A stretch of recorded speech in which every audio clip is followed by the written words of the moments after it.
Greetings, Phil Tenaya here, and I want to start off with a question. And my question is this: have you ever been with a student who is stuck?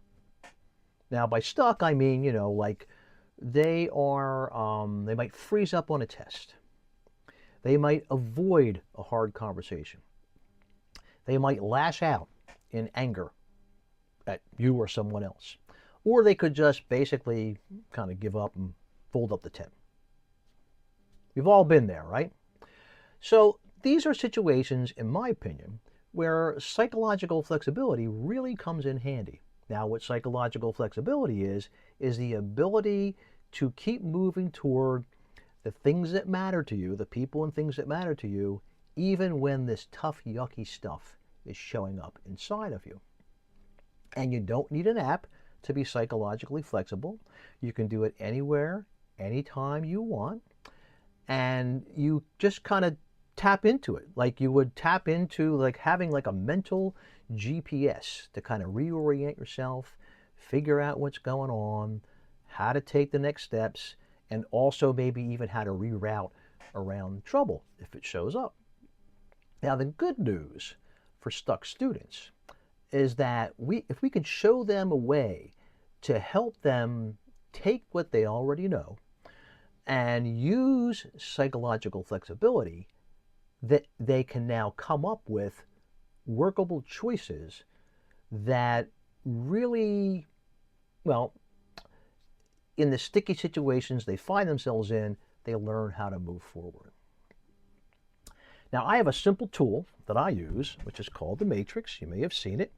And it's just two crossed lines with some words and some questions that I basically have shown and taught kids how to use over the years.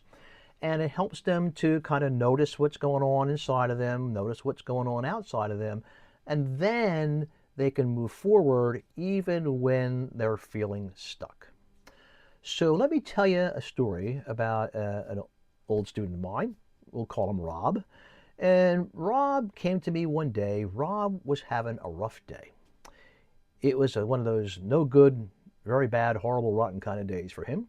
And he was going through his day, and it felt like it was a forced march. Like everything he was doing was feeling like it was an uphill struggle. And he was going from class to class, and he was being snippy with teachers, and even kind of getting on the nerves of his fellow students. So at some point during the day, he came to me and he said, "Hey, I did a self-matrix on myself." So I said, "Cool. Well, how did it go?"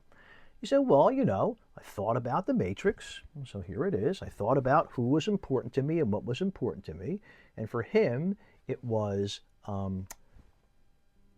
his family and getting into the next grade and doing well. So he thought about that.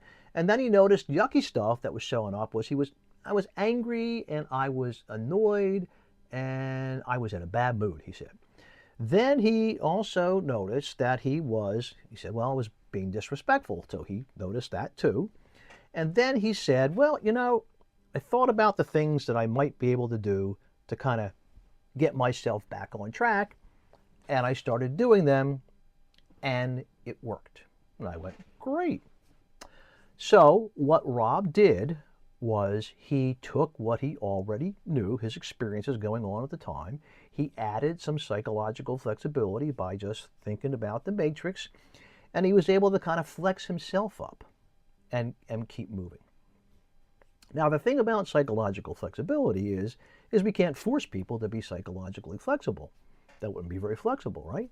So what we do is we create these learning situations, like showing them a diagram, teaching them a process, and then they have it and they can take it out when they need it.